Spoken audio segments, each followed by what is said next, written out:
Good evening. In today's summary, the International Monetary Fund, the IMF, has reached a staff-level agreement to release the disbursement of a further $13 million under the Extended Fund Facility EFF arrangement and Resilience and Sustainability Facility RSF for Seychelles.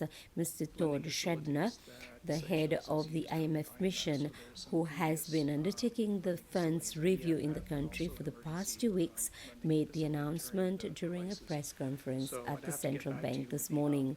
The delegation has described Seychelles' economic outlook as generally positive, even though the country's economy remains highly vulnerable to external shocks and climate change. For 2023, what we saw after a big surge in activity in 2022 in the post-pandemic rebound, growth fell to about 3.2%, but that was despite a continued increase in visitor arrivals and tourism earnings. But there was also buoyant activity in the IT sector and financial services. For 2024, we're projecting at this time real GDP growth of 3.7%. This importantly incorporates some drag on economic activity from the impact of the December floods and the explosion at Providence Industrial Estates. Inflation, as you probably know, entered negative territory last year in May and fell to a low point of negative 2.7% by the end of the year. So it's mainly, the steepest declines that we saw were in electricity and utilities, which went down about 5%, but we also saw decreases in food and transport, really reflecting lower global prices for food and fuel, and some appreciation of the exchange rate. For 2024, we're projecting year-over-year inflation to rise to about 1.6% by the end of the year, largely on the back of increases in utility prices. In terms of fiscal performance, the government achieved a primary fiscal surplus of 1.7% of GDP in 2023. This was an overperformance relative to the targets under the EFF, and underspending really on both recurrent and the capital budget lines really more than offset lower than expected revenues. While the fiscal position was moderately tighter than might be desired, the fiscal surplus did in fact contribute to a reduction in public and publicly guaranteed debt, which by our estimates fell to about 58.5% of GDP by the end of the year. On the external side, on the balance of payments, the external current account deficit is estimated to have widened a little bit in 2023 to about 7.2% of GDP. And this partly reflects higher imports related to an increase in foreign direct investment. On the central bank side, the CBS maintained the policy rate at 2% during 2023. However, given lower than projected growth, continued disinflation through the year, and the rise in real interest rates, the mission saw the recent decision to lower the policy rate in March 2024 as appropriate. On the programs, the government has made strong progress in implementing the IMF-supported programs. All but one of the quantitative targets under the program were met. There was a slight underperformance on revenue last year. As such, taken together, we have reached what we call staff-level agreement on completion of the second review. This is, of course, will be considered by the IMF's executive board. They make the final decision. We expect to bring this to the board in the first week of June, and if the board approves, that would release a disbursement of about 10 million SDR, special drawing rights, which is equivalent to about $13 million. Hillview Resorts, owner of the Cheval Blanc Hotel at Takamaka, and its contractor VJ Construction have had to demolish a wall that they were building close to one of the villas of the hotel. Planning Authority had instructed them to pull down the wall as it was not part of the approved plans of the hotel. Construction of the hotel started in 2020 and it was expected to be completed this year. It was early in the morning last Saturday that VJ Construction, the same contractor building the Cheval Blanc Hotel at Takamaka, finally demolished a wall that was being built close to one of the villas of the hotel, not far from the Intendance Beach. VJ Construction and the owner of the property, Hillview Resorts, had been ordered by planning authority to pull down the wall, which was being built without permission of the authorities. Planning authority had originally given the developer and contractor 14 days to demolish the wall, but then had to issue an enforcement notice as the wall was still in place after the 14 days had expired. The developer and contractor abided to the notice within days of it being issued. The Association of Media Practitioners, Seychelles, AMS, strongly condemns the arrest and subsequent taking to court of editor-journalist Ralph Fulse on ambiguous charges of trespassing.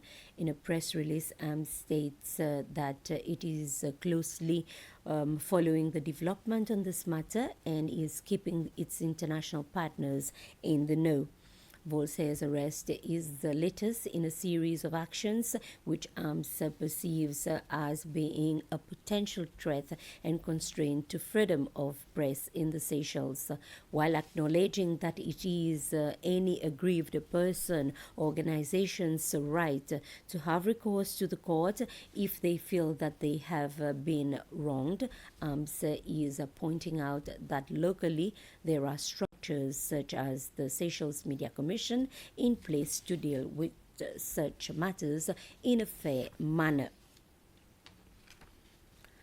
The National Assembly has approved a few changes made to the Licenses Act, setting out the details of the proposed changes.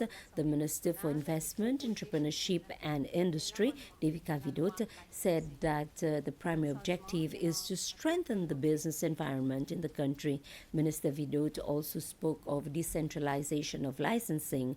It will allow other agencies to issue licenses, and this involves removing provisions in the law that prohibits other entities from giving out licenses under different legislations.